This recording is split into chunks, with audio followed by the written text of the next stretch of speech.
বাংলাদেশের বাইরে পৃথিবীর বিভিন্ন প্রান্তে যে যেখান থেকে চ্যানেলে দেখছেন আপনাদের সকলকে সাদর আমন্ত্রণ তৃতীয় মাত্রা দেখবার জন্য। সাম্প্রতিক নানা বিষয় নিয়ে কথা বলবার জন্য আমার সঙ্গে স্টুডিওতে রয়েছেন আমার বাবা সাথেন বাংলাদেশ জাতীয়তাবাদী দল বিএনপি দলীয় সাবেক সংসদ সদস্য নীলুফার চৌধুরী মনি, আর আমার ডানে রয়েছেন বাংলাদেশ সুপ্রিম কোর্টের আইনজীবী এবং প্রাক্তন সেনা কর্মকর্তা ব্যারিস্টার এম সরওয়ার হোসেন।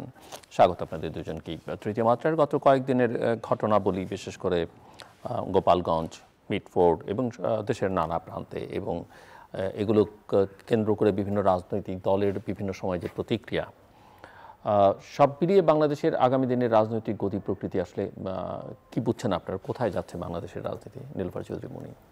ধন্যবাদ আপনাকে। যারা শুনছেন আমার শুভেচ্ছা অভিনন্দন, আমার সহ আলোচককে শুভেচ্ছা। আসলে বাংলাদেশে আমরা যেটা ভেবেছিলাম যে একটা 5ই আগস্টের পরে, 8ই আগস্টে সরকার গঠনের পরে যে সুন্দর একটা বাংলাদেশ তৈরি করতে পারবে এই দেশের রাজনীতিবিদ, এই দেশের প্রশাসন, সব কিছু মিলে নিজেদের ভুল ভেঙে একটা জায়গায় চলে আসবে, এটা ভেবেছিলাম আমরা। কিন্তু বাংলাদেশের মানুষ আমরা এত দুর্ভাগ্যবান, অথবা নিজেরাই নিজেদের দুর্ভাগ্য রচনা করি আমরা, যে আমাদের আসলে কখনোই আমাদের স্বপ্নটা বাস্তবে রূপ লাভ করে না, বা আমরা নিজেরাই করতে দিই না। তার প্রমাণ এই কয়েকদিনের যা কিছু ঘটনাগুলো, এগুলো সব কিছু প্রথমেই যদি আমরা লাগাম টেনে ধরতাম তাহলে কিন্তু এত কিছু এত সিরিয়াসলি হতো না। প্রথমে যদি সরকার যদি তার আইনের অনুশাসনটা হাতে তুলে নিত, সরকার আসার পরে এখন কিন্তু আর 2-4 দিনের সরকার না, 1 বছর অলরেডি প্রায় চলে গেছে। তো 1 বছর চলে যাওয়া সরকার এখন পর্যন্ত আইনের অনুশাসন কায়েম করতে পারে নাই। সমস্ত বাংলাদেশ জুড়ে মবে ভরে গেছে। আপনার যদি আমরা পুলিশের কাছে থেকে যদি আমরা রিপোর্ট নেই, পুলিশের নথি থেকে, তারপরেও আমরা কিন্তু অনেক কিছু দেখতে পারি, যেটা আপনার সেপ্টেম্বর 24 থেকে জুন 25, 10 মাসে খুন হয়েছে 3554 জন, নারী ও শিশু নির্যাতন হয়েছে 12726 জন, ধর্ষণ হয়েছে 4105 জন, অপহরণ হয়েছে 819 জন, চোরাচালান হয়েছে 1730 জন, দস্যুতা হয়েছে 1526 জন, মাদকে আসক্ত অ্যারেস্ট হয়েছে 38,176 জন, চুরি হয়েছে 7,310 জন, ডাকাতি হয়েছে 610টা, দাঙ্গা 97টা। এই যে এটা পুলিশের কাছে, পুলিশের বাইরে অনেক সময় কিন্তু আমরা পুলিশকে জানাই না, অনেক ঘটনা ঘটে যায়। তার মানে এটা কি পরিমাণ, এটা সহজেই অনুমেয়। তো সেইখান থেকে যদি প্রথম বিচারটা হতো, যেমন কয়েকদিন আগে আপনার, আমি নিজেই বলি, মিটফোর্ডের যে হত্যাকাণ্ডটা, সোহাগ হত্যাকাণ্ডটা, এটা বিভৎস, এটা সহ্য করার মতো না, এটা চোখে শোয়ার মতো না। এবং এই দেশটা যে স্বাধীন বলে, যে স্বাধীন হয়েছে দ্বিতীয়বারের মতো বা কিছু, যদি ওইটাই ধরি, যারা স্বাধীন করেছিল তারা যখন ঢাকা বিশ্ববিদ্যালয়ে, মনে আছে আপনার, একটা প্রতিবন্ধী মানুষকে মোবাইল চুরির দায়ে যখন সারা রাত খাইয়েছে, আবার পিটিয়েছে, আবার খাইয়েছে, অনেকটা আবরারের মতো, সেটা কিন্তু এটার চেয়ে নৃশংসতা কোনো অংশে কম না। যদি ওই নৃশংসতার বিচার হতো, তাহলে পরের নৃশংসতাগুলোর দিকে কিন্তু আপনার একটু সময় নিত, চিন্তা করতো অপরাধীরা। তো এই যে অপরাধীদের যে দৌরাত্ম্য, অপরাধীদের যে বাংলাদেশে, সমস্ত বাংলাদেশে তাদের যে অবস্থান তৈরি হয়েছে, এটা সরকারি যদি মদত না থাকতো এভাবে হতো না। আপনি এর মধ্যে আপনি বলতে পারেন যে হ্যাঁ, বিএনপির মধ্যেও অনেক কিছু হচ্ছে। বিএনপি কী করেছে? বিএনপি 4,500-এর উপরে বহিষ্কার করেছে। এই মুহূর্তে বিএনপি বহিষ্কার করা ছাড়া বিএনপি তো আইন নিজের হাতে তুলে নিতে পারে না। বিএনপি আর কি শাস্তি দিতে পারে তাদেরকে? তো সেইখানে সরকারের এবং যারা জরুরি ইটা আপনার চলছে এখন সেনাবাহিনীর, এই জরুরি অধ্যায়ে সেনাবাহিনীর ম্যাজিস্ট্রেসি পাওয়ার আছে, তারাও কিন্তু দাঁড়িয়ে দাঁড়িয়ে তামসা দেখছে, তারাও কিন্তু ওইভাবে কোনো বিচার করছে না। সমস্ত বাংলাদেশে তাদের ফোর্স ছড়িয়ে আছে, কিন্তু তারা কিন্তু ওইভাবে আমরা কোনো দেখছি না। ডেভিল হান্ট বানিয়ে ডেভিলদের নাতিপুতি 2-1টা ধরা ছাড়া, এবং তাদেরও ওইভাবে কোনো বিচার হয়েছে বলে আমরা দেখিনি। তো সেই জায়গা থেকে আমরা বলতে চাই যে বাংলাদেশের সর্বশেষ সেনাবাহিনী যদি মনে করে থাকে যে ইতিপূর্বে মানে অভ্যুত্থানের সময় তারা যে রোল প্লে করেছে, তারপরেও তাদেরকে ঘিরে অনেকে বিতর্ক তৈরি করার চেষ্টা করেছে, নানা রকমের প্রশ্ন তুলেছে, কেউ ক্যান্টনমেন্ট ঘুরিয়ে দিতে বলেছেন, কেউ সেনাপ্রধানের সঙ্গে কথা বলে সেই তার বক্তব্যকে নিয়ে আবার বিকৃত করে কথা বলছেন। তো সে কারণে যদি মনে করে যে ঠিক আছে, একই সঙ্গে বিগত সরকারের আমলের অপরাধীদেরও যেমন ধরতে হবে, কিন্তু গত 11 মাসে চলমান পরিস্থিতিতে নতুন গড়ে ওঠা রাজনৈতিক দল কিংবা বিএনপি বা জামাতের যারা অপকর্মের সঙ্গে যুক্ত তাদেরও যদি ধরতে যায়, তাতে করে বিতর্ক তাদের জন্য আরও বাড়বে এবং সরকারও তাদেরকে আসলে সেই পরিমাণ, সরকারের সঙ্গে তাদের এক ধরনের সাধারণভাবে পারসেপশন এটা যে এক ধরনের দূরত্ব আছে, সরকারও তাদের খুব একটা কাজে লাগাতে চায় না। সব মিলিয়ে যদি তারা সেটা মনে করে, ঠিক আমিও তাই মনে করি। বাট যদি দূরত্ব থাকে এবং যদি এই ভীতিটা তাদের মধ্যে থাকে, তাহলে তো তারা জরুরি অবস্থানে রাজি হওয়ার কথা না। তাহলে তো তাদের ব্যারাকে ফিরে যাওয়াই উচিত। তারা তো বলছে তারা দ্রুততম সময় ব্যারাকে ফেরত যেতে চায়। এই কাজটা তাদের কাজ না, এর জন্য তারা ট্রেন না, এবং তারা দ্রুততম সময়ের মধ্যে নির্বাচন চায়। এই কথা তো তারা বলছে। আমরা কি বলবো? আমরা বলবো যে আমি বাংলাদেশের ইতিহাসে এটা খুবই ব্যতিক্রমী সময় যে সেনাবাহিনী যারা সবসময় ক্ষমতা দখল করবে এবং করতে অভ্যস্ত, তারা এখন নির্বাচন চাইছে, আর রাজনৈতিক দলগুলো নির্বাচন চাইছে না। এবং বিএনপির মতো রাজনৈতিক দল নির্বাচন ডিসেম্বরের মধ্যে চেয়ে তারা আবার আস্তে আস্তে ফেব্রুয়ারি পর্যন্ত চলে গেছে, হয়তো এপ্রিল জুন পর্যন্ত চলে যেতে পারে, তারপরে 26-27 যেতে পারে। সেটা ঠিক, আপনার কথা আপনি বলেছেন। আমি যদি এই কথাটা বলি যে আমি জাস্ট আপনাকে ব্যারাকে ফিরে যেতে চেয়েছে, আপনার কাছে উত্তরটা শুনতে চাইছি। সেনাবাহিনী ব্যারাকে ফিরে যেতে চেয়েছে, ব্যারাকে ফিরে যায় নাই যতক্ষণ পর্যন্ত তারা খুব সুশৃঙ্খল বাহিনী, আমি যতটুকু জানি তাদের সম্পর্কে। সুশৃঙ্খল বাহিনীর কাছে আমার কি আশা প্রত্যাশা? আমি একজন জনগণের যদি প্রতিনিধি হই, তাহলে তাদের কাছে আমাদের প্রত্যাশাটা হচ্ছে যতক্ষণ তারা থাকবে ততক্ষণ তারা আইনটা মেনে চলবে, এবং তাদের যে করণীয় সেই কাজটুকু তারা করবে। এবং তাদের যদি গুলির আদেশ না থাকে, তাদের যদি ওইভাবে ক্ষমতাটা না দেওয়া থাকে, সেটাও তারা জনগণের কাছে, এমন না যে এই সেনাবাহিনী প্রথম সেনাবাহিনী যে সেনাবাহিনী জনগণের কাছে যাওয়ার চেষ্টা করেছে, জনগণের কাছে ক্লিয়ার থাকার চেষ্টা করেছে। আমরা তাদেরকে ওই জায়গায় আমরা অ্যাপ্রিসিয়েট করি। বাট ওনারা তো এই যে এত খারাপ অবস্থা দেশের, আপনার গোপালগঞ্জে যেটা হলো, সেইটাকে আরও একটু ভালোভাবে এটাকে কি ট্যাকেল দেওয়া যেত না? আমরা 3টা মানুষ মারা গেছে, যারই হোক না কেন।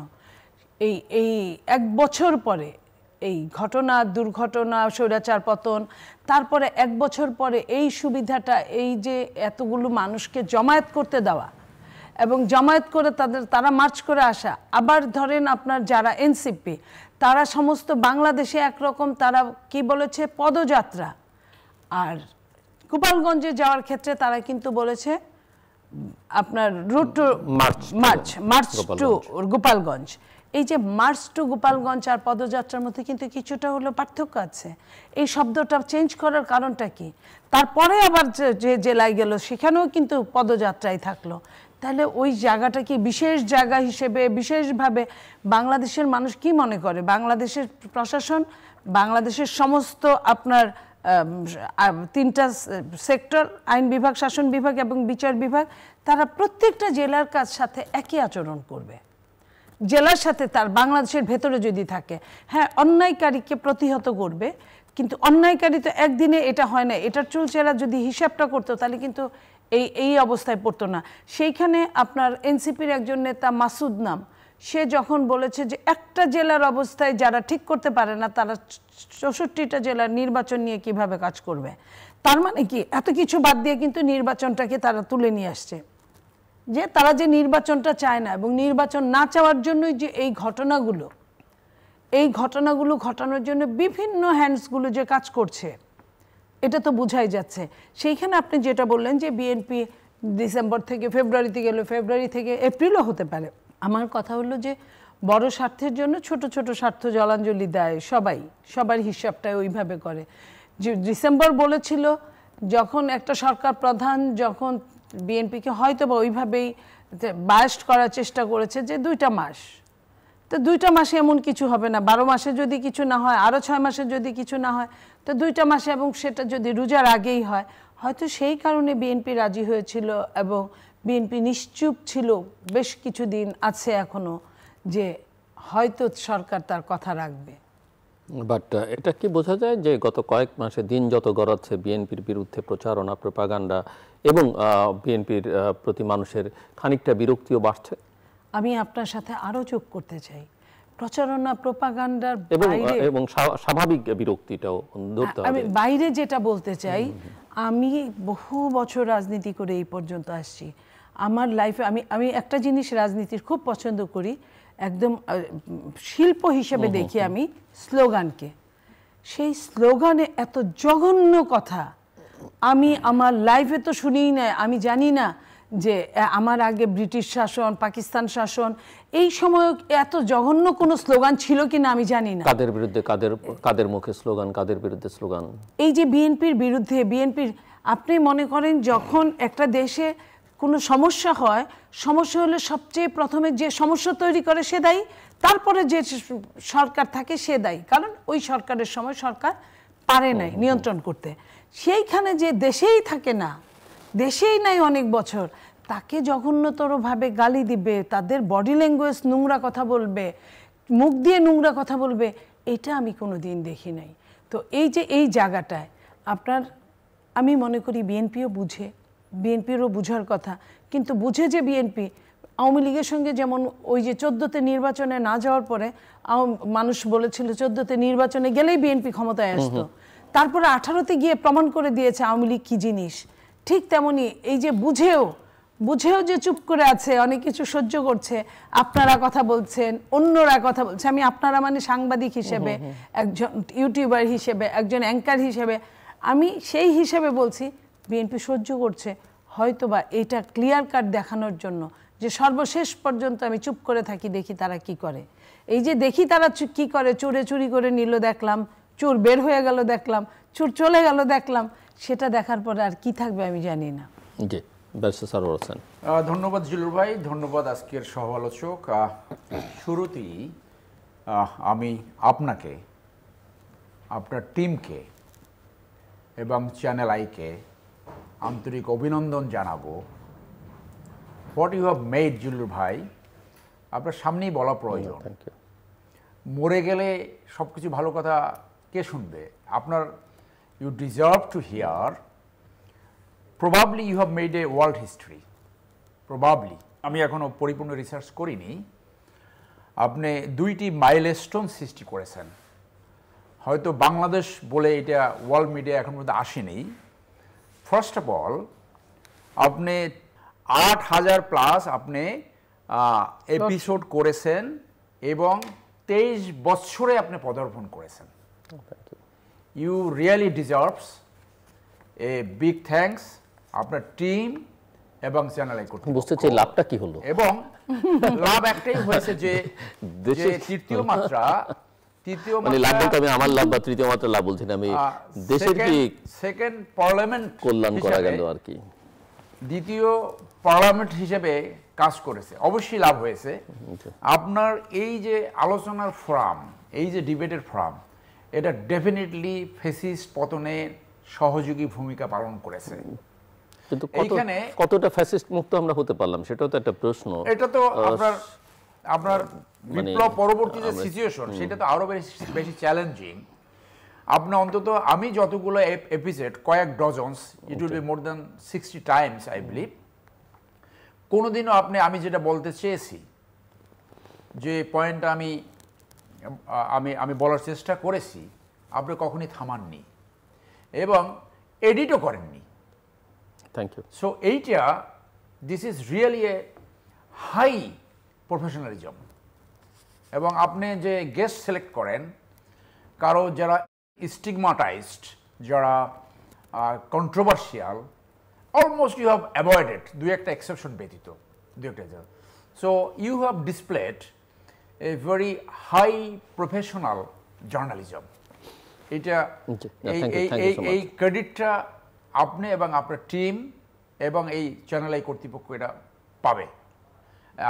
ডেসপাইট যে আমাদের যে চ্যানেলগুলো আছে, যে প্রত্যেকটা চ্যানেল, যে কালকে কর্নেল অলি সাহেব একটা কথা বলেছে একটা আলোচনায়, আমি ছিলাম একটা যে এর 60% চোরা কারবারি আর 40% হইলো এই বিভিন্ন ধরনের অপরাধ, মানি লন্ডারিং, ভূমি খেকো, এইগুলা।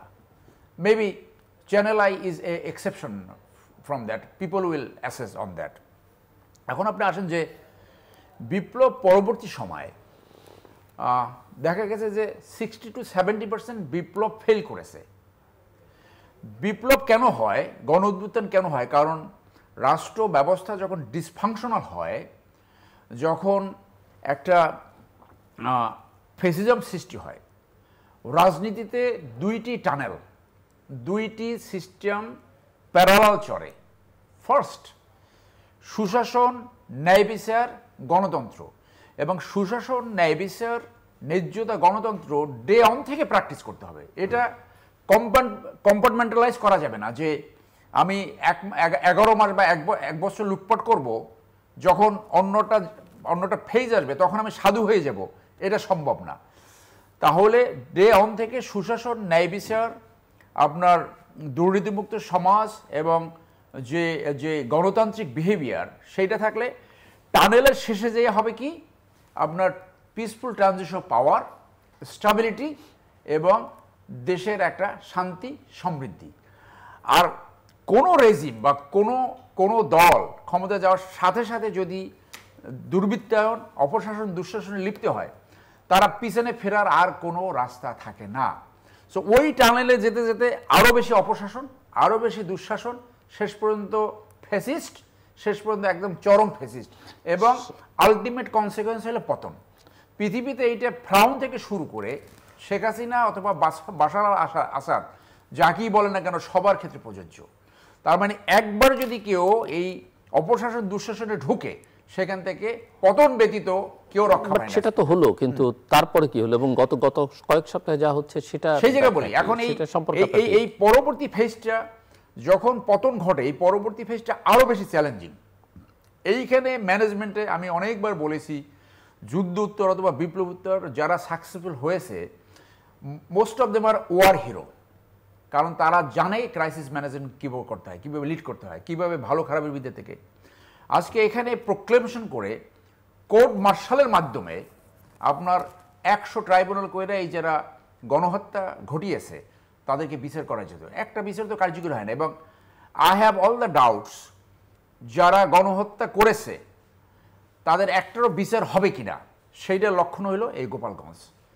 ওরা জানে ফেসিজম এখন রেসিস্ট্যান্স গ্রো করেছে, কারণ কাউন্টার, প্রতি আক্রমণ তারা শুরু করেছে।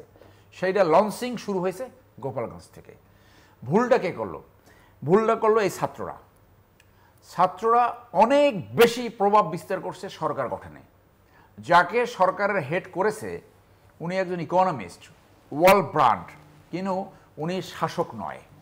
শাসন করার কোনো অভিজ্ঞতা ওনার নাই। এইখানে শাসন করতে পারে এই ধরনের একজন লোক বসে, ওনাকে আরও উপরে অ্যাডভাইজার রোলে বসানো উচিত ছিল, উপরে, যে উনি শুধু অ্যাজ এ গার্ডিয়ান হিসেবে থাকবে।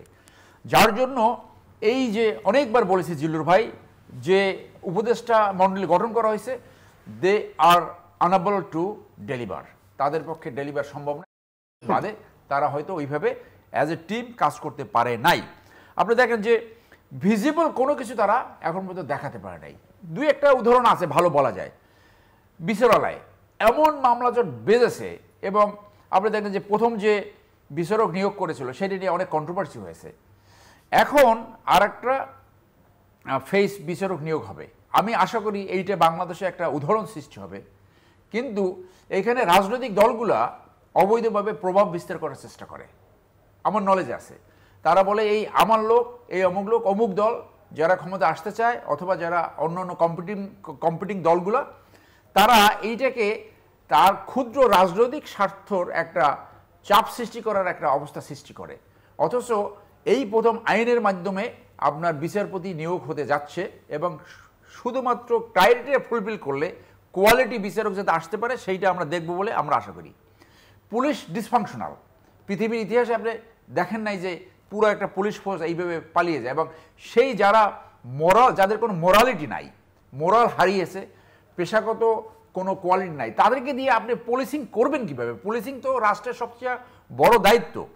আপনি রাস্তাঘাটের অবস্থা দেখেন, সমস্ত সিস্টেম ভেঙে পড়েছে, কোনো কিছু নাই। এই আমি ভাবছিলাম যে একটা এক্সপ্রেস ওয়ে হাফ ডাউন করে রাখছে, এই হাতিরঝিলের ওখানে এটা আপনি প্রোগ্রেস করছেন না কেন? ঢাকা শহরের যে অবস্থা, অন্তত এইটা যদি আপনি সায়েদাবাদ পর্যন্ত এক্সটেন্ড করে দেন তাহলে তো ঢাকা শহরে অন্তত 10 থেকে 15% জ্যাম কমে যাবে। সো ওয়ার ইজ ভিজিবল তো কোনো কিছু নাই।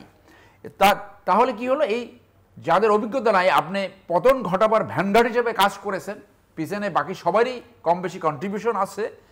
আপনি সরকার গঠনে যখন ভুল করেছেন, এইটার পেনাল্টি টুডে আর টুমরো আপনার দিতে হবে যদি না সংশোধন করেন। এখনও সংশোধনের উপায় রয়েছে বলে আমি মনে করি। এখনও সত্যিকারে যারা ডেলিভার করে, যারা সাহস, এই ধরনের একজন প্রফেসর ইউনুস সাহেবকে একটা অ্যাডভাইজার রোলে নিয়ে ওরকম একজন হেড অফ গভর্নমেন্ট বসানো উচিত। অন্তত আগামী 9 মাসে 10 মাসে ভিজিবল অন্তত বিচারটা শেষ করুক, এবং যারা বাংলাদেশকে লুটপাট করছে তাদের টাকা পয়সা বাংলাদেশে যেগুলো আছে সেইগুলো জনগণের কাছে ফেরত আনা, অর্থাৎ রাষ্ট্রীয় কোষাগারে ফেরত আনা। আপনি একটা দুর্নীতির বিচার তারা করতে পারবে না। এবং এই যুদ্ধবন্দী ট্রাইব্যুনাল এরপরে আছে অ্যাপিলেট ফর্ম। অ্যাপিলেট ফর্মে তাদের বিচার দ্রুত হবে কিনা সেটা পুরোটা ডিপেন্ড করবে ভবিষ্যতে তাদের ক্ষমতা আসবে। এর ভিতরে অনেক খেলা আছে। এবং আমাদের যে রাজনৈতিক কালচার, যে রাষ্ট্র ব্যবস্থা কমপ্লিটলি দুর্বৃত্তিত হয়ে গেছে, দুর্বৃত্তিত রাজনীতির কারণে, মানে ভালো মানুষ সেইখানে আপনার এই রাজনৈতিক কালচার পরিবর্তন ব্যতীত আমাদের ঘুরে দাঁড়াবার সুযোগ আসলে তেমন একটা আছে বলে আমি মনে করি না। নীলুফার চৌধুরী মনি, গোপালগঞ্জ আসলে কি শিক্ষা দিল? গোপালগঞ্জ কার জন্য কি শিক্ষা নিয়ে আসলো বলে মনে হয়? গোপালগঞ্জ শিক্ষা আসলে আমাদের অনেকটা শিক্ষা দিয়েছে সবাইকে। সরকারকে শিক্ষা দিয়েছে একরকম, তাকে কি শিক্ষা দিল সেটাই বুঝতে চাইছি। আমাদের ছেলেদেরকে, ছাত্রদেরকে একরকম শিক্ষা দিয়েছে, ছেলে মেয়েদেরকে। এবং ছাত্রদের বলবেন না এনসিপি কে বলবেন? মানে আমার আসলে ছাত্রদের বলেন তখন ওরা তো এখনো ছাত্র, আমি ওই হিসেবে কথাটা বলছি যে তারা ওরা একটা রাজনৈতিক দলের নেতা, সরকারের এনসিপি কে এক ধরনের শিক্ষা দিয়েছে, তারপরে আপনার প্রশাসনকে একরকম শিক্ষা দিয়েছে। এই জন্য আমি বলছি প্রশাসনের সঙ্গে বিএনপির জন্য কোনো শিক্ষা আছে? বিএনপির জন্য শেখার আছে, শিক্ষা দিয়েছে, অবশ্যই শেখার আছে। গোপালগঞ্জ প্রথমে আমি যেটা বলবো, প্রথমে যেটা সরকারকে শিক্ষা দিয়েছে, সরকার যদি 5ই আগস্টের পরে থেকে সত্যিকার অর্থে আওয়ামী লীগ যারা টর্চার করেছে, আওয়ামী লীগের যারা সারা বছর 15.5 বছর আমাদেরকে অত্যাচারের চরম পর্যায়ে নিয়ে গেছে, গুম খুন করেছে, তাদের যদি সমস্ত বাংলাদেশ থেকে চিরুনি অভিযান চালাতো, এখন চুল নাই, চিরুনির দাঁত নাই, এরকম অভিযান চালালে তো হবে না, যেটা স্বরাষ্ট্র উপদেষ্টা বলেছিল। তারপরে চিরুনি অভিযান চালাবে, কি চিরুনি অভিযান চালাবে? তো 1 বছরে কিছুই করে নাই আওয়ামী লীগ।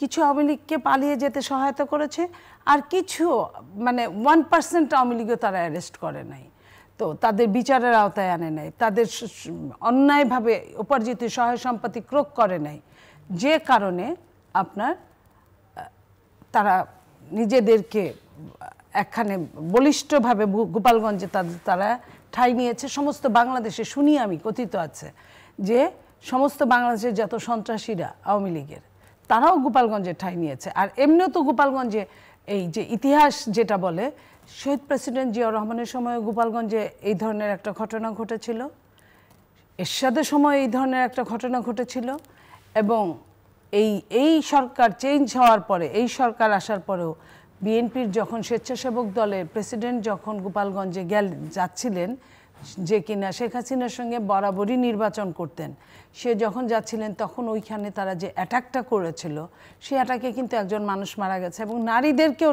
যথেষ্ট, ও তার ওয়াইফ ছিল, ওয়াইফকেও কিন্তু যথেষ্ট পরিমাণ টর্চার করেছে, হাত পা ভেঙে দিয়েছে, এরকম মেরেছে।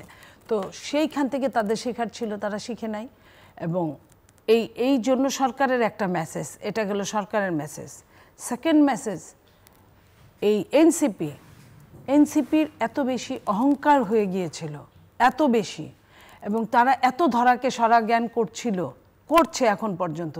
গত এই ঘটনায় তাদের কি হয়েছে, তাদেরকে কামানের ভিতরে যে একটা রুদ্ধদ্বার ঘর থাকে লোহার, সেইখানে তাদের কুণ্ঠাসা করে একদম চেপে চেপে তাদেরকে নিয়ে আসা হয়েছে তাদের জীবন বাঁচানোর জন্য। নইলে হয়তো বা আমরা আরও করুণ একটা কাহিনী দেখতাম, কারণ যত লোক ওইখানে একত্র হয়েছে, এবং এনসিপির মিটিংটাও দেখেছি আমি, মিটিং চলাকালীন প্রত্যেকটা চেয়ার খালি ছিল, প্রত্যেকটা, প্রথম থেকে শেষ পর্যন্ত। সাইডে হয়তো কিছু সাংবাদিক বা অন্য কেউ ছিল, কোনো আমি দর্শনার্থী বা কোনো শ্রোতাকে আমি দেখি নাই ওখানে। তো সেই জায়গা থেকে এই জিনিসটা তাদের অহংকারের ওই জায়গায় পতন হয়েছে। পাশাপাশি ওরা আরেকটা বাজে কথা বলেছে, আমি কোনো মৃত্যুকে নিয়ে কোনো পতিত জিনিস নিয়ে আমি ওই ধরনের কথা বলতে চাই না, আমি কাজে বিশ্বাস করি। তারা ওইখানেও কিন্তু হুঙ্কার দিয়ে অহংকারের সুরে বলেছে মুজিববাদ মুর্দাবাদ, এই জিনিসগুলো এগুলা কিন্তু গ্রামের মানুষরা বা যারা কষ্টে আছে তারা কিন্তু আরো অনেক বেশি বুঝে। ওই জায়গায় আপনি আইনের অনুশাসন চালু না করে ওই জায়গায় আপনি আর 10 জায়গায় যে কথাটা কিছুক্ষণ আগে বললাম যে সব জায়গায় যদি পদযাত্রা হয় তাহলে ওইখানে কেন উল্টা হয়ে গেল। তো এই জিনিসগুলো তাদের অহংকারকে চূর্ণ করে দিয়েছে। ওখানে সেখানে শেখার আছে বিএনপি, যেটা শেখার আছে বিএনপি পিছু হটে, শুধু পিছু হটে যত কিছুগুলো ঘটেছে এর মধ্যে বিএনপি কিন্তু যেভাবে ধরার কথা, যখন যেভাবে ধরার কথা আপনিও আমাকে বলেছেন, অনেকেই বলেছে, হয়তো বা বিএনপি অতিমাত্রায় উদারনৈতিকতা এখানে দেখায়। অতিমাত্রা উদারনৈতিকতা অনেক সময় মানুষকে অনেক কিছু করে, যেটা গোপালগঞ্জের কাছে বিএনপি শেখার আছে। গোপালগঞ্জে তো একদম শেষ, যেখানে সরকার প্রধান পালিয়ে যেতে বাধ্য হয়, যেখানে বাইতুল মোকাররমের খতিব থেকে শুরু করে প্রধান বিচারপতি থেকে শুরু করে স্পিকার থেকে শুরু করে প্রত্যেকেই পালিয়ে যায়, সেই জায়গাতেও একটা জেলা এইভাবে যে দুর্গ গড়ে তুলতে পারে, এটা এখান থেকে বিএনপি শিক্ষা নেওয়া উচিত আমি মনে করি। এবং প্রশাসনকে সকালবেলা প্রশাসনের গাড়ি ভাঙছে, ইউনোর গাড়ি ভাঙছে, পুলিশের গাড়ি ভাঙছে, সেইখান থেকে আপনি নির্বাচন দেখেন, আমি এটাও আসছি। এই জিনিসগুলো যে করেছে সিমটম কিন্তু সকালবেলায় বোঝা গিয়েছে কেমন হতে পারে। সেইখানে প্রশাসন সেইখান থেকে শিক্ষা না নিয়ে তাদেরকে বাড়িতে ফেরত না পাঠিয়ে এই ছেলেদেরকে ওয়েলকাম করে বরিশাল থেকে কেন নিয়ে আসলো আমি জানি না। এবং এটাকে প্রোটেক্ট বলে না, আমার ইজ্জত সম্মান সব হরণ করে আমাকে প্রোটেক্ট করা হবে, আমি এমন প্রোটেক্ট চাই না। রাজনীতিবিদদের কি থাকে, ইজ্জত সম্মান নিয়েই তো তারা জনগণের সেবা করতে চায়, যদিও বাংলাদেশের অনেকে করেন না বা তারাও করছে না, কিন্তু এটার মেন জায়গাটা তো এই জায়গায়। আর নির্বাচন নিয়ে যে কথাটা বললেন, নির্বাচন চায় না বলেই তো এত কিছু, বিভিন্ন সেক্টরে নির্বাচন, আমি বলবো না যে একটা সেক্টর চায় না। চায় না বলেই তাহলে কি দাঁড়াচ্ছে, মানে লক্ষণ কি বলছে? আমার কাছে লক্ষণ ভালো ঠেকছে না। আমি আমার দলের কথা বলতে পারি না এখানে, আমি আমার ব্যক্তিগত লক্ষণটা বলছি। আপনি আমার সম্পর্কে জানেন, আমি সবসময় যেটাকে সত্যি মনে হয় আমি বলি। আমার কাছে মনে হচ্ছে যে সকালের সূর্য দেখলে যদি বোঝা যায় দিনটা কেমন যাবে, এখান থেকে বুঝে নেওয়া উচিত। এবং বিএনপিকে অনেকটা কাঠখড় পোড়াতে হবে নির্বাচনটাকে পাইতে গেলে। আমি এটা বিশ্বাসই করি না যে একজন ব্যবসায়ী ব্যবসার কাছে কিন্তু টাকাটাকে যেমন সব টাকাই বৈধ ব্যবসায়ীর কাছে, হ্যাঁ, তো তার কাছে তার মুখের ওই কথাটা কি কথা হয়েছে জানি না, কিন্তু যে কথাই হয়েছে তাতে বিএনপি যে চুপ করে গেছে বিএনপি, আমার মনে হয় না যে এত সহজ হবে নির্বাচনটা। বিএনপি যে বুঝে না তা না, হয়তো বা ওই যে সময় গুনছে এটা হতে পারে। কিন্তু সময় যত যাচ্ছে তত কঠিন মনে হচ্ছে, অনেক কঠিন মনে হচ্ছে। শুধু কঠিন বললে ভুল, এটা আরো আগে করলে অনেক সহজ হতো। Okay fine. দেখুন, এনসিপি তারা নিজেদেরকে ডেফিনেটলি অনেক ওভার এস্টিমেটেড করেছে, কারণ ফ্যাসিজম পতনের সময় যে একটা ঐক্য হয়, জাতীয় ঐক্য, মানে পুরো ন্যাশনাল যে একটা ঐক্য সৃষ্টি হয়, ওইটার টেনিউর থেকে খুব কম, একটা হানিমুন পিরিয়ড থাকে। ছেলেরা নতুন দল করছে, আই অ্যাপ্রিসিয়েট, ভালো রাজনৈতিক উদ্যোগ প্রয়োজন, কিন্তু তাদের ভিতরে অভিজ্ঞ লোক কোথায়?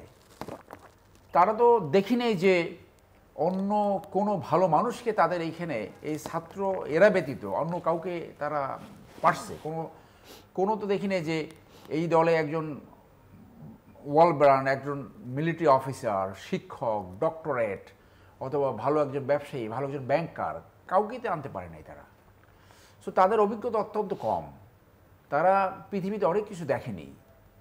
আমি আগেও বলছিলাম, আবারও রিইটারেট করি যে ফারুক রশিদের পরিণতি তো আমরা জানি। 15ই আগস্টে যাদেরকে সেই সময় হিরো বলতো, তাদেরকে অনেকেই এখনও হিরো বলে, কারণ এই 5ই আগস্টের যে পরিত্রাণ আমরা পেয়েছি ওই একই রকম পরিত্রাণ তখন সেই 15ই আগস্টে হয়েছিল। তাদেরকে তো এই জাতি রক্ষা করে নাই, বেনিফিট তো অনেকেই পেয়েছে। আজকে এই 1500 জীবনহানি এবং অন্য যে স্যাক্রিফাইস, অনেকের চোখ নাই, এই যে যন্ত্রণা যারা বয়ে বেড়াবে, সেই যন্ত্রণার রেজাল্ট তো এই ফারুক রশিদের মতো এদের পরিণতি না হোক, সেই কামনাটা আমি করি। কারণ পরিস্থিতি এমন হতে পারে যে তাদের রাজনৈতিক উদ্যোগ যদি সফল না হয়, তাহলে তাদের পাশে কাউকে নাও পেতে পারে যদি তারা অর্গানাইজ না হয়। সেই জন্য তাদের রাজনৈতিক যে অর্গানাইজেশন, রাজনৈতিক যে শক্তি, সেইটাকে বাড়াতে হবে। প্রফেসর ইউনূস হয়তো চলে যাবে বিদেশে, এখানে যারা এই খলিল সাহেব টাইপ যারা আছে এরা সবাই বিদেশে যাবে, এরা মোটামুটি আরাম প্রিয়। ওই যে বিদেশ থেকে আসে না অনেকে, একটা ব্রিফকেস নিয়ে আসে, বিরাট একটা বক্তব্য দেয়। একজন আছে ওই যে ইনভেস্টমেন্ট কর্পোরেশনে একজন আসছে, বিরাট একটা বক্তব্য দিয়া, ভালো কিছু তো আমাদের এই জাতির সামনে উদাহরণ নাই, যার জন্য ছোটো একটা প্রেজেন্টেশন দেখলে মনে করে যে বাংলাদেশ একেবারে হয়ে গেছে। এরপরে কিন্তু এই ধরনের কয়েকজন লোকে এনে, তো রাজনীতি সো স্লিপারি যে এইটাকে অর্গানাইজ না করলে it is sometimes so cruel যে আপনি কত বড় সেক্রেটারি কী করেছেন অনেক সময় এটা কেউ বিবেচনাই করবে না। So you may walk in to the gallows. সো তাদের সেই পরিণতি না হয়, সেইভাবে তাদের অর্গানাইজ হতে হবে, সেইভাবে তাদেরকে মানুষজনকে কীভাবে আনতে পারে। যদি এখানে একটা ফেয়ার পলিটিক্স হয় বিএনপি ভার্সেস এরা, তাহলে ফেসিজম ফেরত আসার সুযোগ কম হবে। তো এই যে ফেসিজম, তাদের ভিতরে একটা বিলিভার্স গ্রুপ আছে, তারা বিশ্বাস করে শেখ হাসিনা আবার ফেরত আসবে, আওয়ামী লীগ আবার ঘুরে দাঁড়াবে, বিশ্বাস করে, এবং এই বিশ্বাস আপনি ভাঙতে পারবেন না। ওই বিশ্বাসের জায়গা থেকে কিন্তু এই আক্রমণ, এই অ্যাসল্ট। ওরা জানে যে এইটা কোনো বিচার হবে না, কিছুই হবে না, 2 দিন জেল খাটবে, তারপর বের হয়ে যাবে। তো এইগুলো হ্যান্ডেল করা যায় স্পেশাল ট্রাইব্যুনাল দিয়া। মানুষের স্মৃতি ভুলে যাওয়ার আগে তার বিচার করতে হবে। তো 11 মাস তো অনেক, কোনো একটা বিচার তো আমরা দেখি নাই। মেলামাইন মিশিয়েছিল দুধের সাথে চায় না, 3 মাসের ভিতরে আপনার বিচার করে তাকে ফাঁসি দিয়ে দিল, 3 মাসের ভিতরে, কারণ জীবনহানি ঘটিয়েছে। আমাদের দেশে এখানে এক ওষুধ কোম্পানি প্যারাসিটামলে দিয়ে অনেক শিশু হত্যা করলো, তার বিচার হলো না, শেষ পর্যন্ত সে ছাড়া পাইল। মানে আলটিমেটলি আনফর্চুনেটলি কোনো একটা বিচার এখন পর্যন্ত সঠিকভাবে বাংলাদেশে হয়েছে কিনা সেটা একটা মানে বড় ধরনের সমস্যা, বিশেষ করে দুর্নীতি এবং এই গণহত্যা। একটা দুর্নীতির বিচার আমার যেটা প্রশ্ন ছিল, খুব ছোট করে যদি উত্তর দেন এই পর্যায়ে, যে গোপালগঞ্জের থেকে গোপালগঞ্জ কাকে কি শিক্ষা দিল, এবং একই সঙ্গে আমি প্রশ্ন রেখেছিলাম নীলবর চৌধুরী মনির কাছে যে নির্বাচন কবে দেখেন আসলে আপনি? নির্বাচন নিয়ে তো অবশ্যই একটা আশঙ্কা রয়ে গেছে, যে একটা আনসার্টেনটি, একটাই শিওর, সেটা হলো অনিশ্চিত, যে পরিস্থিতি কোন দিকে যায়। সো আমার ব্যক্তিগত অ্যাসেসমেন্ট হলো যে এই অ্যাডভাইজারি কমিটি তারা বুঝতে পেরেছে যে তারা ডেলিভারি করার মতো অবস্থা নাই, তারা গভর্নেন্স করার মতো অবস্থায় নাই, কারণ তাদের নিয়ন্ত্রণের কোনো কিছু নাই। ফ্যাক্টরসগুলো আপনি যদি দেখেন, যে পতিত আওয়ামী লীগের যে রেমিনেন্ট অংশ আছে একটা ফ্যাক্টর, এই নতুন ছাত্রদের যে পলিটিক্যাল পার্টি করছে এবং ছাত্ররা, যে এইটা একটা ফ্যাক্টর, বিএনপি একটা ফ্যাক্টর, সেনাবাহিনী একটা ফ্যাক্টর, এক একজনের ইন্টারেস্ট এক এক জায়গায় আছে, এবং ফেসিজমের 80% কিন্তু অলমোস্ট ইনট্যাক্ট রয়েছে। সো এদেরকে ডিফিউজ করে, এদেরকে ফিউজড করার মতো এই অল্প সময় তো এটা সম্ভব না। আজকে এই সরকার মনে করেন বাই দিস টাইম 40 থেকে 50,000 নতুন অফিসার এনরোল করতে পারতো, রিক্রুট করতে পারতো, সেই দিকে যাই নাই। সো ওই ফেসিজমের ইনস্ট্রুমেন্ট নিয়ে তারা আগাচ্ছে, এবং এরা ফেল করা ছাড়া অন্য কোনো এখানে অপশনস নাই। এখন শিক্ষাটা হলো যে ছাত্ররা যে ওখানে গিয়েছে, তারা বোঝা হচ্ছিল যে এইখান থেকে একটা হতে পারে, এবং ইন্টেলিজেন্স রিপোর্টও সেরকম ছিল বলে ওখানে আমরা একটা রিপোর্টে দেখলাম। মানে বারবার যখন আপনারা সবাই ছাত্ররা বলেন, তখন এরা যেটা পলিটিক্যাল পার্টি সেটা আর বিবেচনার মধ্যে থাকে না। ছাত্র সামগ্রিকভাবে স্টুডেন্ট কমিউনিটি বললে তার প্রতি যেই সহানুভূতিটা থাকে, মায়াটা থাকে, একটা রাজনৈতিক দলের প্রতি আমার সেই সহানুভূতি মায়া নাও থাকতে পারে, আমি তার আদর্শ বিশ্বাস নাও করতে পারি, তার ক্রিয়াকর্ম আমার পছন্দ নাও হতে পারে, কিন্তু সামগ্রিকভাবে যখন আপনারা এই বারবার ছাত্ররা বলেন, আমি মনে করি যে সেটা একটা বিশেষ ধরনের সহানুভূতি এই রাজনৈতিক দলের প্রতি দেয়, এবং সেটা আসলে আপনাদের সেই সহানুভূতি ব্যক্তিগতভাবে সেটা আছে কিনা সেটা পরিষ্কার করে বললেই ভালো। কারণ ছাত্রদের জড়িয়ে বললে বাংলাদেশে 3 কোটি স্টুডেন্ট, আমি মনে করি যে 3 কোটি স্টুডেন্টের এরা একেবারেই ক্ষুদ্র একটা অংশ, মাত্র কয়েকজন, হাতে গোনা কয়েকজন। প্রাইভেট ইউনিভার্সিটির কোনো স্টুডেন্টসরা এর সঙ্গে নেই, কোনো স্কুল কলেজ মাদ্রাসার স্টুডেন্টের সঙ্গে নেই, পাবলিক ইউনিভার্সিটির ম্যাক্সিমাম এর সঙ্গে নেই। 160-65 জন সমন্বয়ক ছিল সেই অভ্যুত্থানের সময়, তাদের প্রায় সিংহভাগই নেই, মেয়েরা নেই। সো এই ন্যারেটিভটা আসলে আমার মনে হয় বদলানো উচিত, না হলে পরিষ্কার করে বলা উচিত যে না, এটা টু বি কারেক্ট, এটা এক ধরনের বিভ্রান্তি। আমাদের রাজনৈতিক নেতৃবৃন্দ আপনারা সহ, আমি আপনাদের পূর্ণ শ্রদ্ধা রেখে বলছি, আপনারা একটুখানি বলি এখানে এটা অবশ্যই আপনার সিরিয়াস যুক্তি আছে, কিন্তু আপনারা যখন বলেন যে অন্যান্য স্টেক হোল্ডার, যে ওদেরকে আমরা অনেক রকম সমালোচনা করছি, কিন্তু যখন মনে পড়ে যে 5ই আগস্টের কথা, ওরা একটা সিম্বলিক আর কিছু না, কিন্তু ছাত্ররা যারা রাজনীতি করে নাই, যারা বৈষম্য বিরোধী, এখন ওরাই কিন্তু বেশি সমন্বয়ক, এরা কিন্তু এখন একটা দল।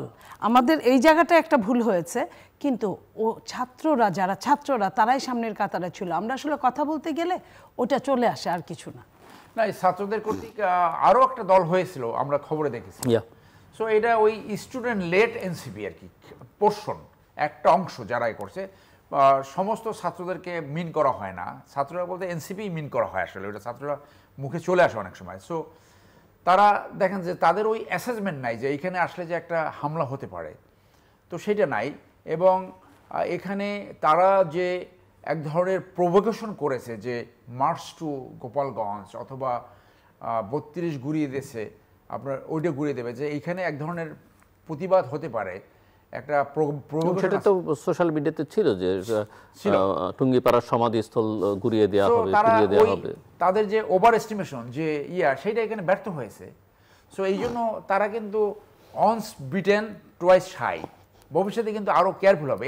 তাদের কিন্তু এখন যে কঠিন পথ চলা রাজনৈতিক, সেইটাই লেসন লার্নিং শুরু হয়েছে। এবং তারা ওই যে আরো ভুল করলাম যে শুরুতে যে সরকার গঠনে ভুল করছে, সেই ভুলের খেসারত কিন্তু এখন শুরু হচ্ছে।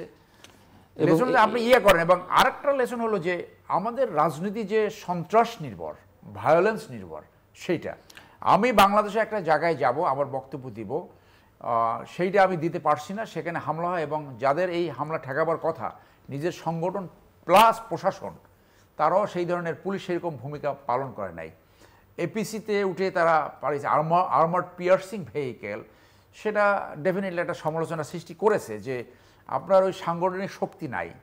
তো এইগুলো থেকে আমি মনে করি তারা লেসন লার্ন নেবে, এবং বাংলাদেশে এই ভায়োলেন্স নির্ভর, এই সন্ত্রাস নির্ভর রাজনীতি ঠেকানো যাবে কি না, ঘুরে আবার সেই ভিসিএস সার্কেল অফ ভায়োলেন্স, সেই মাস্তানতন্ত্র, সেইটাই কিন্তু আবার পুনর্জাগরণের একটা বার্তা দেয়। আওয়ামী ধারা রাজনীতির অনুপস্থিতি, এবং এখানে বিএনপি এখন সবচেয়ে শক্তিমান রাজনৈতিক দল, যদিও তার মধ্যে নানা রকমের দ্বিধা, নানা রকমের দোদুল্যমানতা, সিদ্ধান্তহীনতা, সেই আলোচনা বাদ রাখি। কিন্তু এই সুযোগে বাংলাদেশে একটা পলিটিক্যাল ফোর্স যারা বিচ্ছিন্ন ছিল, যাদের নিজেদের মধ্যে অনেক রকমের বৈরিতা ছিল, তারা সবাই ঐক্যবদ্ধ হচ্ছে। সো ধর্মভিত্তিক রাজনৈতিক দলগুলো, জামায়াত ইসলামী, ইসলামী আন্দোলন, যারা একে অপরকে সহ্য করতে পারত না, তারা এক হচ্ছে, হেফাজত ইসলাম তাদের সঙ্গে, এনসিপি তাদের সঙ্গে, এবি পার্টি তাদের সঙ্গে, আর একটা নতুন পলিটিক্যাল ফোর্স ইমার্জ করছে। এবং অনেকে মনে করেন যে তারা বিএনপিকে প্র্যাকটিক্যালি এক ধরনের চ্যালেঞ্জ ছুড়ে দেবার চেষ্টা করছে। সো আপনি কি মনে করেন এই শক্তির উত্থান আসলে বাংলাদেশের জন্য, বাংলাদেশের রাজনীতি পলিটিক্যাল ল্যান্ডস্কেপে চিত্রটা কি বদলে দেবে কিনা? চিত্রটা বদলে দিবে যদি এই ধরনেরই হয়, তবে নেগেটিভভাবে, পজিটিভলি না। চিত্রটা বদলে দিবে হয়তো, বা আপনার এখানে টকশো করবে কেউ, আমার জায়গায় একটা বোরকা পরা, শুধু দুটো চোখ দেখা যাবে আর কিছুই দেখা যাবে না, যদি আসে, এরকম বদলে দিবে। এবং ওই যে আপনার ঢাকা বিশ্ববিদ্যালয়ে পুত্তলিকা বানিয়ে যে পিটিয়েছে, অথবা আপনার ফুটবল খেলা বন্ধ করে দিয়েছে, অথবা আপনার কক্সবাজারে যে নারীদেরকে পিটিয়েছে, ওইখানে মানে স্ট্রেইট পিটিয়েছে, এই ধরনের জিনিসগুলো বেশি দেখা যাবে। এবং ফতোয়ারা প্রাধান্য পাবে, ফতোয়াবাজরা বিজয়ী হবে। এটাই এখন এই দেশের একটা ভাগ্যের মধ্যে এটা ঘুরপাক খাচ্ছে। নইলে ধর্ম নিয়ে যারা রাজনীতি করে তাদের মধ্যে অনেকটা দ্বিধাবিভক্ত ছিল অনেকগুলো জায়গায়, খুব সিরিয়াসলি তাদের মধ্যে অনেক পার্ট আছে, কারণ এরা তো ধর্মকে শো করে রাজনীতি করে, ধর্মকে গুরুত্ব দিয়ে না, যে কারণে তাদের মধ্যে অনেক রকম কাহিনী ছিল, কিন্তু ওগুলো তারা কমিয়ে ফেলছে। আপনার কথা না শুধু, এটা আমরাও অনুধাবন করছি। এখন এই সময়টা ভীষণ ক্রুশিয়াল একটা সময়। এই সময়ে সমস্ত জাতীয়তাবাদী শক্তি, সমস্ত মধ্যপন্থী শক্তি, সমস্ত আপনার বাম ডান শক্তি যারা দেশের মঙ্গল চায়, যারা দেশপ্রেম যাদের মধ্যে খুব সিরিয়াস আছে, সেইখানে তাদের যদি এক না হয় এবং যে ডিসিশন নেওয়ার সময় যদি খুব সিরিয়াস, যে বুদ্ধিমত্তাকে বাদ দিয়ে যদি আপনি অর্থকে দিয়ে চিন্তা করেন, চাঁদাকে দিয়ে চিন্তা করেন, ডোনেশনকে দিয়ে চিন্তা করেন, আপনার যেটাই হোক এই টাইপের যদি অর্থ দিয়ে চিন্তা করেন, তাহলে আপনি এদের সাথে টিকে থাকতে পারবেন না। এবং এদের সাথে টিকে না থাকলে আমি বলি একটা জিনিস, যে একটা ডাক্তার যদি ভুল করে তাহলে একটা রোগী মারা যায়, আর একজন নেতা যদি ভুল করে তাহলে একটা জাতি মারা যায়। এই জাতিটা এখন জীবন মৃত্যুর সন্ধিক্ষণে আছে। বাঁচানো বা মেরে ফেলার দায় দায়িত্ব আপনাদের, আমাদের, সবার। এখন যারা এই টকশো যদি দেখে, আমি বলবো যে জাতীয়তাবাদী শক্তিরা, আমি এই মুহূর্তে কোনো রকম আমার সাথে কার দ্বন্দ্ব ছিল, কে আমার জায়গা দখল করেছিল, কে আমাকে গালি দিয়েছিল, কে আমার ফ্যামিলিতে এসে হস্তক্ষেপ করেছিল, এগুলো ভুলে যেতে হবে।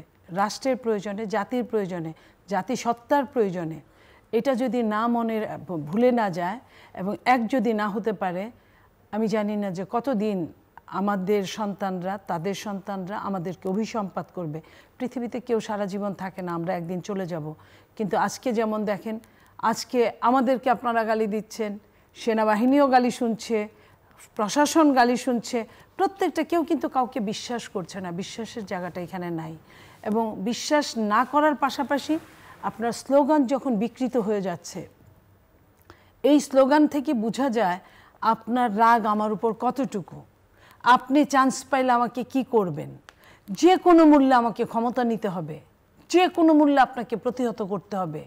এই যে অতি ক্ষমতাও ক্ষমতা না, তো এই জিনিসগুলো বোঝা যায়। এই অতীত আপনাকে নষ্ট করতে হবে। সবার কাছে যে বড়, তাকে উদারতার আশ্রয় নিয়ে তাকে আসতে হবে এবং কথা বলতে হবে এবং সঠিক সময় সঠিক পদক্ষেপটা নিতে হবে।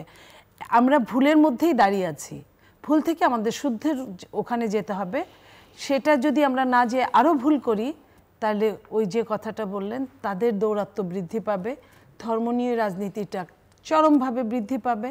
এবং ধর্ম নিয়ে রাজনীতি যদি ধর্মের হতো, যেমন ধরেন ম্যাক্সিমাম পৃথিবীর দেশগুলো, যদি আমি বলি যে ধর্মনিরপেক্ষ বলে, কিন্তু যখন যেমন ধরেন খ্রিস্টান প্রধান যে দেশ, সে দেশে শপথ নেওয়ার সময় একটা জায়গায় কিন্তু শপথই নিতে হয়, শপথ নেওয়ার সময় কিন্তু বাইবেলে হাত দিয়ে শপথ নেয়।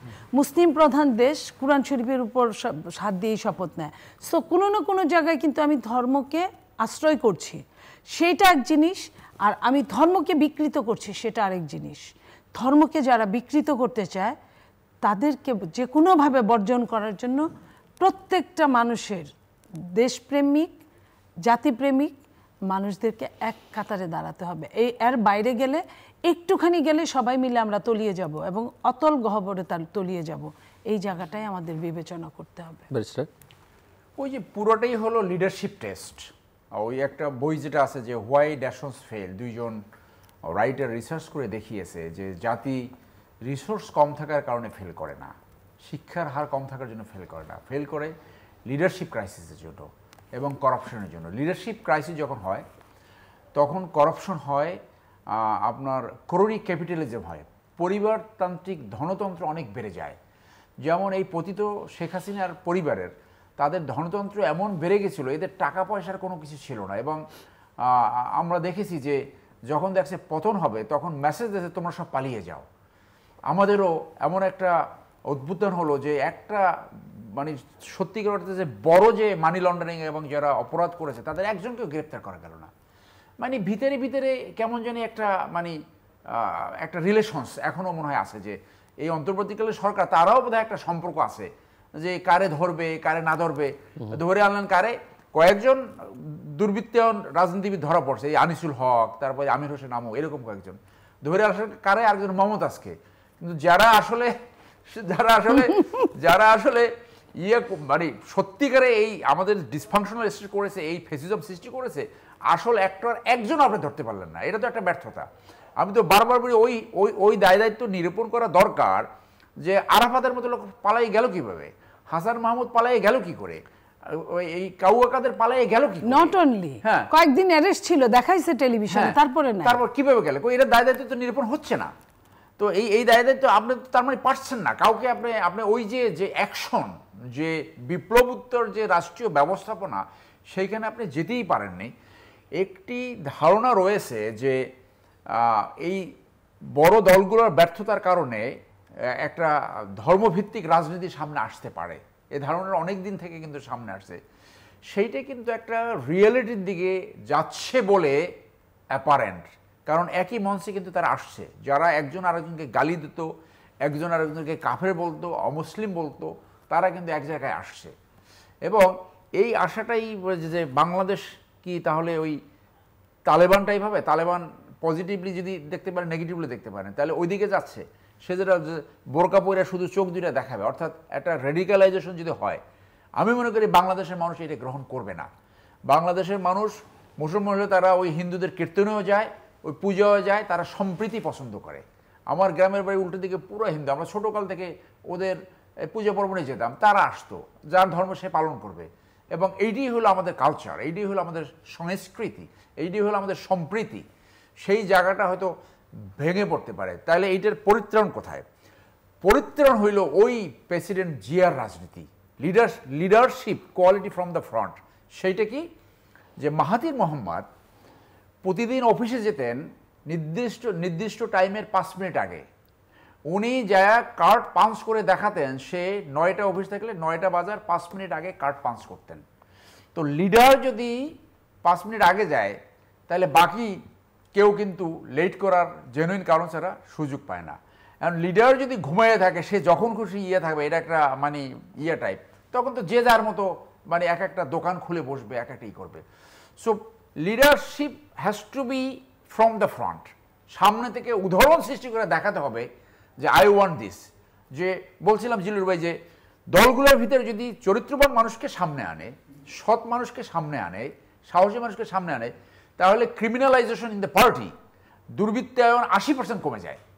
সেই প্র্যাকটিস আমরা দেখতে চাই ভবিষ্যতে। সেই জন্য জিয়াউর রহমানের কি কোয়ালিটি, সততা, সাহসিকতা এবং সঠিক মানুষকে খুঁজে বাড়ি করা, দেশপ্রেম। এবং পৃথিবীতে যে সমস্ত লিডারশিপ সাকসেসফুল হয়েছে, সবার এই 90% আইডেন্টিক্যাল কোয়ালিটি আপনি দেখবেন, এছাড়া কেউ সামনে আসতে পারে না, সম্ভব না। তাহলে এই যে আওয়ামী লীগের পলায়ন এবং বিএনপির ভায়াবিলিটি যতখানি বেড়ে গেছে, সেই সাথে ইসলামিক দলগুলোর একটা একই ব্যানারে একই প্ল্যাটফর্মে যাওয়ার একটা প্রবণতা, এই যাতে রেডিক্যালাইজড না হয় এবং ধর্মান্ধদের হাতে যাতে দেশ না পড়ে, সেই পুরো হোপটা এখন বিএনপির ঘাড়ে এসে চাপবে।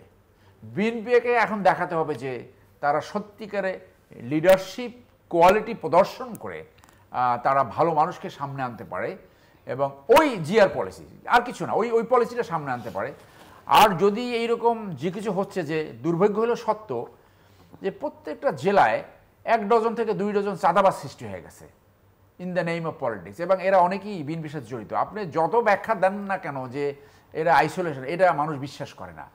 সেই জায়গাটা থেকে কীভাবে রিভার্স করতে পারেন, যারা এই যে ব্যবসায়িক হাউসগুলা, যারা ফেসিজমকে প্রমোট করলো 15 বছর, যারা বলল যে আপনার সাথে আজীবন আছি, মৃত্যুর পরে আছি, সেই সমস্ত বড় ব্যবসায়ীগুলা, মেঘনা গ্রুপ বলেন, আপনি এই যে বসুন্ধরা বলেন, আপনি সামিট গ্রুপ বলেন, সবগুলো এখন প্রোটেকশন দিচ্ছে বিএনপির কোনো না কোনো নেতা। তো এইটা যদি মানুষ দেখে যে এটা তো মুদ্রা রিপিট, তখন কিন্তু মানুষ ওই দিকে ঝুঁকে যাবে। যে আপনার দেখাতে হবে যে রাজনীতি মানে লুটপাটতন্ত্র না, রাজনীতি মানে অগাধ টাকা বানাবার একটা মেকানিজম না, রাজনীতি মানে আমি আইন ভঙ্গ না, রাজনীতি মানে যে আমি আঙ্গুল ফুলে কলা গাছ হবো তা না। দলের ভিতর থেকে জবাব দিয়ে দেয় তুমি এই কাজ করলো, এবং সেই রকম টপ যদি 50 জনকে ফেলাই দেয়, টপ 50 জনকে সরাই দেয়, একটা বিরাট মেসেজ আসবে। আমি ব্যক্তিগতভাবে অনেক দিন বলছি যে যারা বাংলাদেশে আইন মানে না, গোপালগঞ্জে যেমন এখন আইন কার্যকরী না, বসুন্ধরার ভিতরেও কোনো আইন কার্যকরী হচ্ছে না। বসুন্ধরা গ্রুপের, শুধু বসুন্ধরা গ্রুপকে সাব্বির হত্যাকাণ্ডের মামলা পুনর্জীবিত করে এই মুনিয়া হত্যাকাণ্ডের বিচারটা যদি ঠিক মতন করে, বিএনপির পপুলারিটি 30% বেড়ে যাবে। তারা কি সেদিকে যেতে পারবে? এনসিপি যারা হয়েছে তারা নাকি তাদের কাছ থেকে চাঁদা নিয়েছে। আমরা জানতে চাই, this is my right to know, আপনার চয়েস না যে আপনি ওখান থেকে চাঁদা নিয়েছেন কিনা, সেটা আমরা জানতে চাই, কারণ এটির উপরে অনেক মানুষ অনেক সিদ্ধান্ত নেবে। সো ওই মূল কথাটা হলো যে রাজনৈতিক দলের ভিতরে যে তথাকথিত রাজনীতি, লুটপটের রাজনীতি, চরিত্রহীন রাজনীতি, ভোগবাদীদের রাজনীতি, ক্রনিক ক্যাপিটালের রাজনীতি, সেইখান থেকে ফেরত এনে পজিটিভ রাজনীতিতে আসতে হবে, যেটা বিশ্বের সমস্ত নেতারা দেখিয়ে দিয়েছে, যেটা প্রেসিডেন্ট জিয়ে দেখিয়ে দিয়েছে। সেইখানেই আমাদের পড়তিটা জায়গা, না হলে ভেরি সরি টু সে আবার এই 5ই আগস্ট আসবে। আবার যদি 5ই আগস্ট না আসে, আমাদের সবার সেইখানে এক থাকতে হবে। Final round, closing remarks.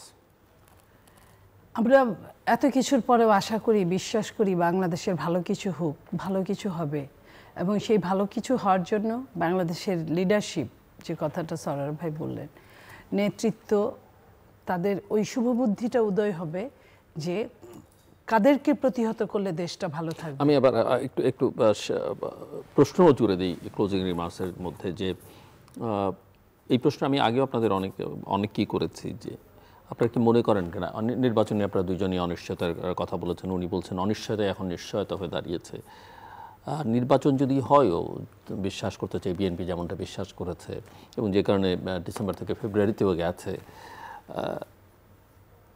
এই সরকারের অধীনে কোনো নিরপেক্ষ নির্বাচন হবে কি না, এবং এই সরকার একটা ভালো নির্বাচন করবার সক্ষমতা তার আছে কি না?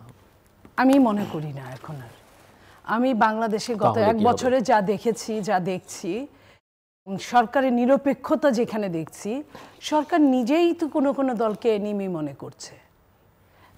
একটা দল তো চলেই গেছে, সেটার সঙ্গে কোনো কথা নাই, যে স্বৈরাচার চলে গেছে, তারপরে তো অল আর ইকুয়াল থাকার কথা, যার যেটুকু জনগণ যাকে যেটুকু ম্যান্ডেট দিবে সেটুকু পাবে। কিন্তু সরকারের বিভিন্ন সময় আচরণগত কারণে বোঝা গিয়েছে সরকার এখানে নিজে নিরপেক্ষ না। আপনার মনে পড়ে বিএনপির মহাসচিব কিছুদিন আগে বলেছিল, কয়েক মাস আগে, যে সরকারের নিরপেক্ষতা নিয়ে আমাদের প্রশ্ন আছে। যদি এরকম আমরা দেখি, তবে আমরা এই সরকারের আন্ডারে নির্বাচনে যাব কিনা সেটা নিয়েও কথা। তো ঠিক এই জায়গায় আমি বলছি সরকারের নিরপেক্ষতা নিয়ে প্রশ্ন আছে। লন্ডন বৈঠকের পরে আবার বিএনপি নেতারা বলেছে সরকার সবই ভালো করছে, আমরা এই সরকারকে পূর্ণ সহযোগিতা করব, সেটাও আমরা শুনেছি। এটাই স্বাভাবিক, কারণ একটা নির্বাচন চাওয়ার হলে আপনার মনে করেছে বিএনপি হয়তো যে 100 জনে 93 জন যদি এই মুহূর্তে বিএনপিকে ভোট দেয়, কারণ আওয়ামী লীগ নাই, বিএনপিকে ভোট দেয়, সেখানে 20টা 10টা ভোট যদি নিয়েও যায়, তাও তো বিএনপি টিকে থাকবে, ক্ষমতায় আসবে, রাষ্ট্র পরিচালনায় আসবে। সেটার কারণে হয়তো বা বলেছে, আমি এটা শিওর না। তবে আমি এইখানে মনে করি যে সরকারও যেমন চায় না কোনো একটা দল ক্ষমতায় আসুক, নির্দিষ্ট কোনো একটা দল, এবং সরকার এটাও চায় নির্দিষ্ট কোনো একটা দল ক্ষমতায় থাকুক, এটাও হয়তো চায়।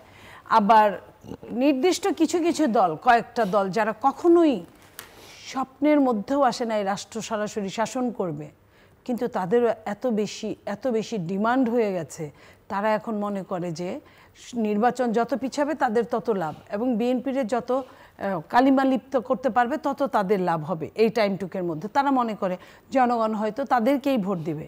কিন্তু এটাও সত্যি, আমি আপনাকে বলি, তাদের সমস্ত এই ধরনের চিন্তা অন্তঃশ্বাস শূন্যই হয়ে দেখা দিবে। কারণ বাংলাদেশের জনগণ ভীষণ সচেতন, ভীষণ বুদ্ধিমান, এবং বাংলাদেশের ছোট ছোট চায়ের দোকানে রাজনীতি হয়, বাংলাদেশের কৃষকদের মাঠে ময়দানে রাজনীতি হয়, বাংলাদেশের মানুষের রক্তে রাজনীতি। সো বাংলাদেশের মানুষ ভোট দেওয়ার নিশ্চয়তা পেলে এই ভুলটা কখনোই করবে না। ব্যারিস্টার সরওয়ার, দেখুন, একটি ট্রুথ এবং রিকনসিলিয়েশনের কথা আসছে, এবং প্রধান বিচারপতি একবারই শুনেছি আমরা, প্রধান বিচারপতি এবং আসিফ নজরুল সাহেব দক্ষিণ আফ্রিকা ঘুরে আসছে। আই হোপ ওনাদের দক্ষিণ আফ্রিকা ঘোরাটা ট্যুরিজম যাতে শুধু না হয়, শুধু ট্যুরিজম হলে তাহলে জাতি কিছু এখান থেকে পাবে না। তাহলে ট্রুথ এবং রিকনসিলিয়েশনের কনসেপ্টটা কি? কনসেপ্টটা হলো যারা জঘন্যতম অপরাধ করেছে তাদেরকে দ্রুত শাস্তির ব্যবস্থা করতে হবে বিচারের মাধ্যমে। তার চেয়ে একটু কম করেছে, তাদের বিচারটা একটু পরে হতে পারে, এবং একটা অংশ যারা হয়তো মার্জনা পাওয়ার যোগ্য তাদেরকে মার্জনা করে দেওয়া। ট্রুথ এবং রিকনসিলিয়েশন সবাইকে মাফ করে না। So Germany Nazi party second ওয়ার্ল্ডের পরে এইরকম শাস্তি তাদেরকে দেওয়া হয়েছে যে 70 বছরে 80 বছরেও নাৎসির কথাই কেউ মনে আনে না। ইদারিং শোনা যাচ্ছে একটা নব্য নাৎসি, তাও 80 বছর পরে। তাহলে এই যে এই দেশের মানুষ আশা করছিল এত বড় ঘটনার পরে শেষ করতে যে আওয়ামী লীগ অন্তত 20, 25, 30 বছরে যাতে ঘুরে না দাঁড়াতে, এখানে আমরা তো দেখি 11 মাসে ঘুরে দাঁড়িয়েছে। এই সম্পূর্ণ ব্যর্থতা এই অন্তর্বর্তীকালীন সরকারকে নিতে হবে। দর্শক অনুষ্ঠানের শেষ প্রান্তে আমরা সামাজিক যোগাযোগ মাধ্যম ফেসবুক, এক্স এবং ইউটিউবে মাত্র লাইভ স্ট্রিম হচ্ছে আপনারা দেখতে পারেন। টেলিভিশনের পর্দায় দেখতে না পারলে যে কোনো সময় যে কোনো স্থান থেকে ইউটিউবে তৃতীয় পত্র চ্যানেলটি সাবস্ক্রাইব করে এই পর্ব পুরোনো পর্বগুলো আপনারা দেখতে পারেন। বেস্টলেম সরওয়ার হোসেন এবং মিস দিলিফার চৌধুরী, অসংখ্য ধন্যবাদ এই আলোচনা অংশ নেওয়ার জন্য। আমার অতিথিরাই বলছেন যে অনিশ্চয়তাই এখন নিশ্চয়তা। ওনারা সেই অর্থে টেবিলের কোনো প্রান্ত থেকেই নির্বাচন যে নির্ধারিত সময়ে যেটা বলা হয়েছে, নির্ধারিত বলতে কেউই নির্ধারণ করেননি, এটা ফেব্রুয়ারি না এপ্রিল না জুন কেউই নিশ্চিত করে বলতে পারেন না। কারো কারো চাওয়া ডিসেম্বরের মধ্যেও আছে, সেটা নিশ্চিত করে বলা যায় না। সরকারটা নিরপেক্ষতা একেবারেই ধরে রাখতে পারেনি, বরং একটা বিশেষ পক্ষই তারা নিয়েছে। আর সরকারের সক্ষমতা নিয়ে আমার অতিথিরা প্রশ্ন তুলেছেন। সব মিলে 18 কোটি মানুষের দেশ একটা চরম অনিশ্চয়তার মধ্যে আছে, রাজনৈতিক, অর্থনৈতিক এবং সামাজিক অস্থিরতা আমরা দেখছি নানা ক্ষেত্রে বাড়ছে। আইনশৃঙ্খলা পরিস্থিতির বিগত 5-7 বছরের বিবেচনায় কোনো উন্নতি হয়নি, বরং বেশ খানিকটা ডিটোরিয়েট করছে। তো এই পরিস্থিতি থেকে পরিত্রাণের একটাই উপায়, সেটা হচ্ছে যে একটি সক্ষম সরকার, একটি নিরপেক্ষ সরকার, একটি ভালো নির্বাচন, এবং সেটা দ্রুততম সময়, যত দ্রুততম সময়। বাংলাদেশে 90 দিনের মধ্যে নির্বাচন করবার রেকর্ড আছে এবং 78 দিনই ইনফ্যাক্ট 1991 সালে নির্বাচন হয়েছে। যে নির্বাচন করতে 80 দিনের বেশি সময় লাগবার কথা নয়। আমরা ধরে নিচ্ছি স্ট্যান্ডার্ড যে তত্ত্বাবধায়ক সরকারের বিধান অনুযায়ী 90 দিন, এই 90 দিনের মধ্যেই আসলে নির্বাচন করা উচিত এবং করতে পারার সক্ষমতা নির্বাচন কমিশন এবং সরকারের থাকা উচিত। যদি না থাকে তাহলে আসলে তাদের সেখান থেকে নিজেদের বিদায় নেওয়া উচিত। আমাদের সঙ্গে থাকবার জন্য অসংখ্য ধন্যবাদ। আপনাদের সবার জন্য শুভকামনা।